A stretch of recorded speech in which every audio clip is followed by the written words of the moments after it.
Today there was a lot to see and do. First up was the Grand Canyon, then Monument Valley, then Mexican Hat, and I was going to leave it to a game time decision whether natural bridges would be the end of today or the first thing tomorrow. Last night the bartender told me a good place for breakfast, so I headed back into downtown Flagstaff, and right across from the Beaver Street Brewery there was Macy's. Putting around town looking for a place to park, and as I roll by this guy yells out, "Triumph!" Saw him and waved. I found a place to park and went inside the Macy's, and while I was waiting in line, it was a counter type of a place, the guy came in and got in line behind me, told me he had a Triumph back in the 60s, and I asked him, well, what year, what model? He sort of shut down.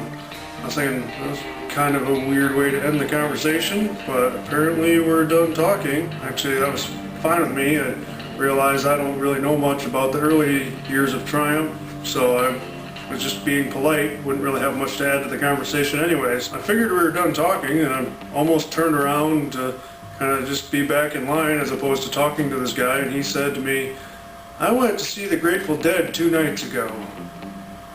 I'm thinking that he doesn't even remember the question I asked him. And then he said, you understand I might not remember things that happened in the 60s? Okay, well, that was weird. I got my egg sandwich in Danish and enjoyed sitting at the breakfast bar looking out the window watching the morning commute, which in Flagstaff apparently is a bunch of hipsters riding fixies. Just one after the other, fixie bike going down the street. I headed just out of town on Route 66, grabbed some gas, got a picture of my bike next to the Route 66 sign, just a regular sign, nothing special, and got on I-40 heading back west. As I was going along the boring slab, I zoomed in on the GPS and noticed that I-80 looked to be going about the same direction I was headed, but a little more squiggly, and being a back road, I was a little upset that I hadn't chosen it. Then again, this portion of the trip was sort of thrown together, kind of visit a bunch of national parks was really the only directive, instead of the micromanagement planning that I usually do. Heading north to the Grand Canyon entrance off of I-40, I fell in line with a long line of cars and RVs and trailers doing just about the speed limit. It was a long line and there was really no good way to pass, so I just settled in and tried to enjoy the ride in a straight line, nice and slow. At one point I noticed another motorcycle pull up behind me, and from what I could tell in my mirror, something looked strange. Eventually he passed me and started making his way up the line. After he passed me, I was able to confirm he was riding with one foot up on the tank, which is kind of what I thought when I saw him in my mirror, but I couldn't be sure. He had California plates and he wasn't going fully into the other lane, he was just sort of lane splitting, even though there weren't two lanes going the same direction. Finally I was to the entrance of Grand Canyon National Park, and I pulled over to get my picture with the sign. Unlike Zion, this sign was not right next to the roadway, and from the parking lot there were a bunch of sidewalk and park benches and other things between me and the sign. It was obvious you weren't supposed to drive there. Much like Zion, I didn't want my picture in front of the sign, I wanted me and the bike in front of the sign. So it took a bit of waiting and then a lot of pushing the bike on the sidewalk, but I got there, got my picture. Once in the park, I was surprised by how much road there was before you got to any of the tourist places.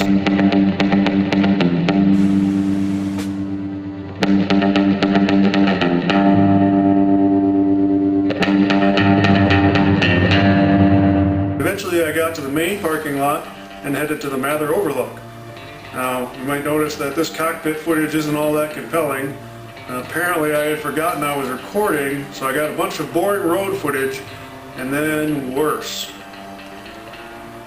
I spent about an hour browsing the well-attended south rim at the Mather Overlook, and I captured this captivating video. I'd been here before when I was in high school and on a summer vacation with the family, and because of that experience I almost didn't bother stopping here, but figured I was too close to pass it up. I'm glad I stopped because it was actually quite a bit better than I remember. Perhaps the perspective of a few years later, or because I got myself here on my bike, or I don't know, but I did spend a lot more time here than anticipated, all the while gathering data on the parking lot. You can see my security system, which is I threw my jacket over the GPS and the GoPro so I didn't have to worry about them getting stolen. I wasn't prepared for how much distance there were between the Grand Canyon and Monument Valley. On the map they looked like they were right next to each other, The skies were threatening, so I suited up and eventually it got rained on before I finally pulled into the entrance to Monument Valley. Here I see the sign is right next to the road and nobody is around. I think to myself, awesome, I don't have to play the waiting game and I don't have to figure out how to get the bike over there. But as I pull off the pavement, I notice that a lot of people pull off the pavement here, and there's a pretty significant drop off to the sand. Well, it was a bit hairy, real soft sand, but I got up next to the sign without too much trouble. It seemed like I was fortuitous because as I was getting my kickstand plate, I noticed I was parked right over top of a rock that looked like it would do the job. So I put the side stand down, set it on the rock, gingerly stepped off, and everything held. I got my picture and then jumped on the bike to head on out of there. It was on a slight lean and I picked up the bike but didn't get it full up. No big deal, I've done this several times where it kind of failed to upright it the first time. So I set it back down to try again. Well, setting it back down, it either missed the rock or the rock had moved or something because it just right over on its side. Thankfully there was another visitor that came by to get their photo with the sign and they rushed over to help. Now I had seen the old lady picking up a Goldwing method. I knew the technique, so part of me was thinking, I got this, I don't need any help.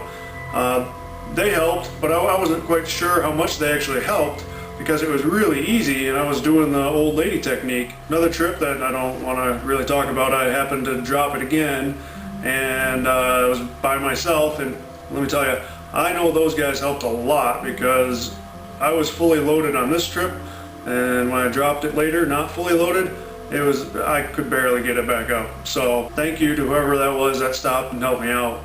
I headed into Monument Valley and the skies were still threatening, so I left the suit on and went into the visitor center. While walking around, sweating my butt off in that vinyl suit, the skies turned nice again, so I dropped the suit, went back into the parking lot to see if I would do this scenic drive. In the parking lot, I had run into another bike, a 1980s KZ1000, and they had Michigan plates. Just happened to run into them as I was getting back to my bike, and they were a couple from Whitehall, which is only about 50 miles from here. They had trailered to Colorado and they were riding around the national park, so we chatted for a little bit and I shared my recent tip-over story and kind of got a giggle out of it. I wasn't quite ready to laugh about it yet. Then headed on to the scenic drive. Now the scenic drive was claimed to be rough and they recommended a 4x4, but I was here, I just dropped the bike, I overcame that, so I went for it. I set up the GoPro and here I was surprised to see it wouldn't turn on. It wouldn't be until I got back home I realized I had captured all that footage of the Grand Canyon parking lot. So there was a couple of cool places that I stopped and grabbed some cockpit photos with the iPhone. I didn't want to put the kickstand down and step off given my recent tip over, so I didn't get as many cool shots as I wanted. And there was one time, it was really cool, one of the native boys was running his horse out of his driveway and onto the main drag here. He was at a full gallop, a couple cars ahead of me, then he slowed down to a slow trot and a couple of the cars passed him and the horse had no problem. When I got up kind of close to the horse, you could see the horse was getting agitated and kind of looking around trying to figure out what was going on. The boy looked back, saw me, and took off in a full trot, gallop, I don't know horse language, just tearing out of there. It was really cool to see. Well, they got to a spot where he could stop the horse and turn him around and watch me pass, and you could still see the horse was kind of bucking and not so happy that I was getting close to him, but he was under control from his rider, so passed on by, gave the guy a nod, and I wish I had that on GoPro. So back on the road, next up was Mexican Hat.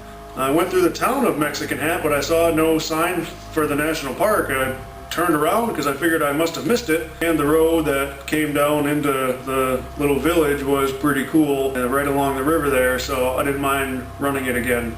Still didn't see any signs, so I gave up on visiting Mexican Hat and, well, let's do natural bridges then, I've got time. Along the way I started noticing an interesting rock formation off on the side, and I thought I recognized it from pictures.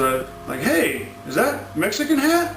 Saw a couple spots where people could pull over from the main road, but no signs or anything. But eventually I did see a sign for Mexican Hat.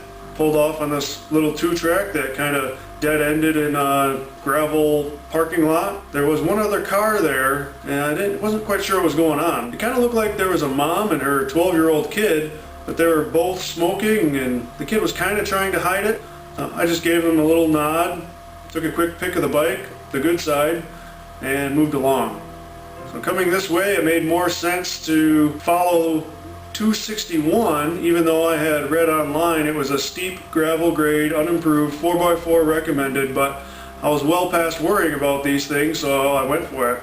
So here I was approaching this huge bluff straight ahead of me on 261. There was just a rock wall going on and on forever, and it was really tall. I couldn't see where the road went. There were several signs warning about the road being unpaved, steep, switchbacks, no guardrails. You couldn't tell where the road went. I guess no guardrails. Yeah, you're not going to see the road up there. Suddenly I was at the base of the rock and I started climbing. It was awesome. And again, here's some footage from that. Into Natural Bridges National Park, the sun was low in the sky and it made a tough time for getting my sign photo. I did my due diligence and documented that part of the visit. Then inside the park, the road was narrow, one lane only, one way, and winding. It was posted at like 15 miles an hour or something. It was a lot of fun, even at 30 miles an hour. There was nobody around. I think I saw about 3 cars the entire time I was here. Unfortunately, that low sun was making it difficult to see any of the attractions, and even harder to photograph any of them because each vista was looking west right into the sun, and then the bridges themselves were already in the shadows. I stopped a few places, read a few signs, tried to get a couple of pictures, but eventually I was back at the entrance, and I decided I'd do that little loop once more and get some cool footage on the GoPro. Oh, yeah. Setting out from the park, the sun was setting. There were some awesome sights along the back roads. I pulled into Blanding and checked into my hotel. It was about 8 o'clock. I picked one of the 2 places for dinner, but I got there and it was after 8 and they were closed. There were plenty of people in the place, but they weren't taking any new customers, so I went to the other place in town. It looked like that place had closed years ago. So I decided, well, I guess Subway, that was right next to my motel room, that'd be fine. So I went to the gas station next door to this place and figured I'd grab some brews for my Subway. But there weren't any brews. I remembered going past a big gas station on the other side of town, so I headed over there. I knew within this gas station there was an A&W, and it was already closed due to the obscenely late hour. And there was a bowling alley. I'm not sure if that bowling alley was operational, but I know there wasn't any beer. So I had a dry dinner, which was extra sad because it was just a sub from Subway. In the hotel, I called and got an update from the wife about their day at Disneyland, and then got to bed early, knowing that tomorrow was another exciting sightseeing day.